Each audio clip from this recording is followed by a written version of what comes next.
Est-ce que tu savais que en fait, ton ALD là, eh ben, il est en péril? Les affectations de longue durée, c'était pour les personnes qui, par exemple, avaient eu un cancer et donc ils ont l'ALD. Toute leur vie, ils auront une prise en charge à 100. Mais aujourd'hui, et ça depuis peu de temps, on a dit: «Pourquoi pas, sortir de l'ALD les patients en rémission complète?» Bah ouais, c'est bon, ils sont guéris, hein. Restreindre la prise en charge des médicaments directement liés à l'ALD, tu vois?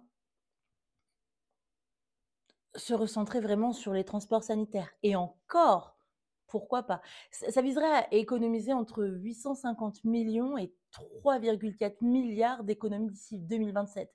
Ouais, parce que les gens malades, on s'en bat les reins. Je veux dire, ils vont mourir de toute façon. Je veux dire, c'est bon.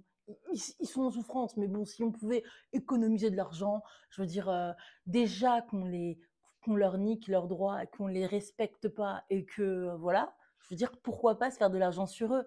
Alors du coup, ils ont décidé que, sur 2025, ils allaient voter un truc comme quoi il y aura 2 niveaux, voire carrément tu pourras plus avoir l'ALD. Alors on s'est posé la question avec mon copain parce qu'il a une maladie qui s'appelle le CED et on a demandé l'ALD et ils nous ont répondu: «Non, non, ça rentre pas, vous aurez pas l'ALD en fait» et on s'est dit: «Putain, c'est bizarre parce que, enfin, c'est quand même un truc, pas facile, c'est pas simple et tout» et puis là, je viens de comprendre en fait. Il y a 2 niveaux. Tu as le niveau 1 qui est un peu moins grave, des besoins, de suivi préventif, des bilans, des activités physiques adaptées, mais en gros, il y aura pas d'exonération totale du ticket modérateur, en gros. Donc du coup, tu payeras. C'est comme ça, d'accord? Plus de 100. Voilà. Et après, tu as un niveau 2. C'est des affectations un peu plus sévères qui nécessitent des traitements coûteux avec des exonérations à 100 qui seront maintenues. L'objectif, hein, vraiment, hein, c'est d'encourager l'éducation thérapeutique et de réaliser entre 0,4 et 0,6 milliards d'économies dès 2025. Ouais, ouais, ouais. Ah oui, et en gros, on ferait ça sur l'exonération en fait de 3, 5, 10 ans pour 4 pathologies.